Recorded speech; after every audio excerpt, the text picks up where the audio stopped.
Viktoria, A Tale of Grace and Greed, follows a young woman who, after being fed up of not having any possibility to earn money in her hometown of Budapest, leaves in order to try and make a living in Zurich, Switzerland.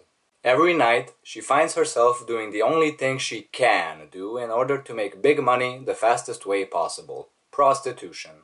Although surrounded by greed and the constant threat of violence and double-cross, she also finds friendship in her ill-tempered roommate, who is also prostituting, but also a man, and despite the two of them not speaking the same language, she nevertheless starts becoming charmed by him. Allegedly before shooting, the filmmakers, including the main actress herself, interviewed hundreds of sex workers, which is where they got the main inspiration for the story of the film. Some reviewers have suggested that having done as much research as they did, it would have probably been a lot more interesting if they used it to make a documentary instead.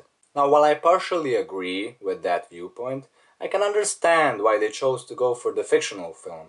They wanted to bring this very troubling and very current social issue to a wider audience. And in that regard, I think they did a perfectly fine job. Hence the title, A Tale of Grace and Greed, not a documentation of grace and greed. Indeed, the point of the film isn't to be a substitute for reality. It barely even spends any time on exposition.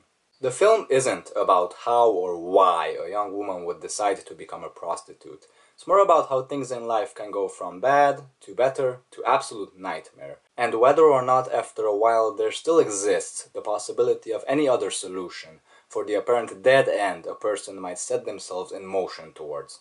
It's also interesting to see how the film showcases that basic human need, and knowing that however bad we may hit rock bottom, it's still comforting to know that there is someone who is in a worse situation than us. Like Victoria's friend, for example, who is of the opinion that prostituting is a sick thing to do unless you have a good reason for it. Her concrete reason being her 9-year-old boy, who she wants to get out of the orphanage and raise with the money she earns. It's true that Victoria's motives aren't as clear.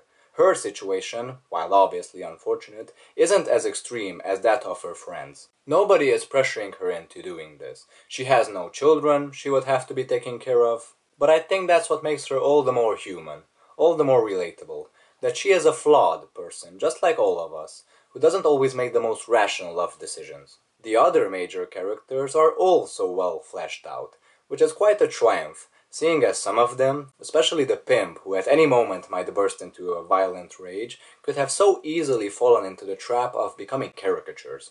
But luckily, thanks to good actors and good writing, they are as believable as can be. Now, while this movie shouldn't be taken as the be-all and end-all of films about this type of subject, there are quite a lot of scenes which successfully conjure up the reality of the mechanisms behind this phenomenon. Like, for example, in Zurich, when you arrive, you can walk directly from the train station into the police station and immediately receive license to do sex labor, if that's what you wish to do. So that's it, folks. I wasn't expecting much from this movie, but turns out it's pretty good. I'm running late, I'm really in a hurry to go to a movie, so I'll just end this by saying, typically as I do, thanks for watching, I appreciate it, as I always do, and see you next time.